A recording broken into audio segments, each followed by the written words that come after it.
What is going on YouTube? This is Russell's Reef bringing you an update of the Nuvo Fusion 20-gallon reef tank. This video is not necessarily going to be on the tank itself, but I did add a bunch of new equipment, guys. And let me just say, it looks amazing down here. It is all below the tank. As you can see, I did install a switchboard down here. Each one is labeled with a different pump. I have my return pump, I have my refugium pump, the Vortec, the GFO carbon pump, the protein skimmer. I have my new Autotop off as well. Also the heater, and then the Radion and the doser are on one pump. The doser is also something brand new. I'll go into that in just a second. The auto top off system is the Tunzi Nano auto top off. I did go ahead and finally buy one. Before I was just running a simple timer with water on it with an Aquatom lift water pump. This is an actual auto top off now. I'm really happy to have that. It does have the little float switch in there, and it's already worked. It seems to work fine. It dumps a lot of water in there really fast, so and I was able to put a 5-gallon bucket in the bottom now. I'm really happy about that because that is about 2 to 2.5 weeks worth of auto top off water now, where I do not have to touch it. This switch panel, guys, is probably my thing that I love the most on here now.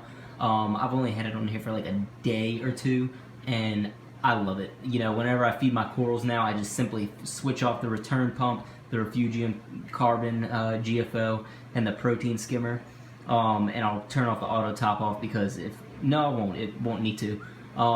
But I can feed my coral now, and all the food doesn't get sucked up into the refugium and all that stuff right away. So really happy about that. It's an excellent thing. This is, I think, maybe it's an Eliminator or something like that. That's the brand name.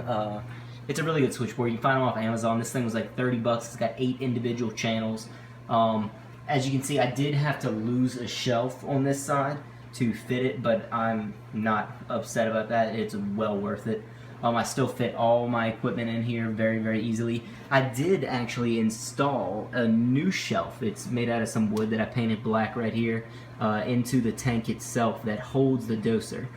This doser is a rather cheap doser. I'm gonna see how it works. Hopefully it works out good. I've seen a lot of mixed reviews, but I mean, when I got it, all the pump heads worked really well. Installation, setting it up wasn't too bad. I thought, I followed the instructions. A lot of people said that they were confusing, and I will say it was a little more confusing than I would have liked, but I think I've got it all set up pretty good. It doses the calcium and alkalinity 4 times a day at different times. You pick the times that you want it to dose, and I'm doing 20 milliliters of liquid each dose. I am using the bulk reef supply, so it's a little bit more of a diluted calcium and alkalinity, so you do have to dose more of that stuff, but you get a lot more, it evens out to something else. I may be actually switching once I'm out of my bulk reef supply, calcium and alkalinity. I'm going to be switching to B-ionic. I'm going to try that stuff out. You only get about a gallon's worth with the mixture that you get, but it's much more concentrated, and you only need to dose a few mils per day, as opposed to I'm probably dosing about 80 mils of the calcium alkalinity per day. Also, the magnesium doses once a week. It doses 80 milliliters every once a week. You do have the option to do intervals on this thing, so I have it every 7 days. It doses one 80 milliliter dose. Yeah, I did have to rearrange the shelf. I did have to actually put screws in on the side here, and this is now actually both of these shelves are actually screwed in. They're no longer placed on these little tacks, which it's not a huge deal. It still works great and everything like that. I do actually have an extra shelf just lying around because it was the one over there, and I didn't need the full shelf over there because I actually needed some space to where those dosing lines can hang. But yeah, I still have enough room down here to house everything. Really happy with the way this all turned out. I think it's going to make everything a lot easier.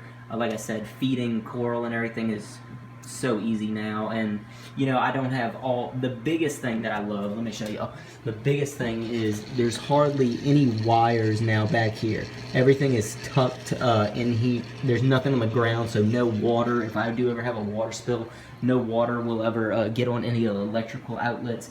You know, everything is nice and tucked right here, so big safety plus right there. I'm probably actually gonna stick a towel or something right around the entrance to this, just in case some water does manage to slip down one of the electrical cords and make its way into this, but otherwise it's much safer. Yeah, guys, that's pretty much it.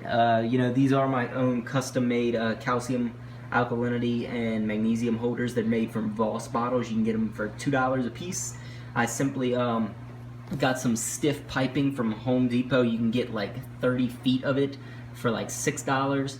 And then these little valve bracket things right there, whatever connectors, are like $2-3. So all in all, it cost me like, I think, $8, $9 in material, not even, like, to make these right here each. So it's not bad if you want something to make your own, and if you don't have room for some other ones.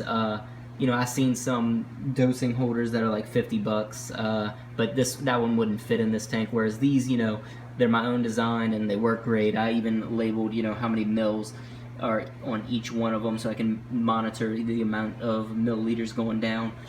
These do hold 800 milliliters. So at the current dosage I am dosing right now, I don't know if that's going to hold. I have to monitor my levels over the next week. But right now it's 80 milliliters of calcium, 80 milliliters of alkalinity. So that would give me 10 days of dosages in this tank. So yeah, guys, this has been Ross's Reef, signing off. If you have any questions, comments, or concerns on anything I did, how I did it, please email me, send me a message. I'm happy to respond. Many people have already done that, and I tried to respond as quickly as I could. But if you haven't already, hit that subscribe button. I will be doing constant updates, and any new things I try on the tank, I will let y'all know. So I'll see y'all later.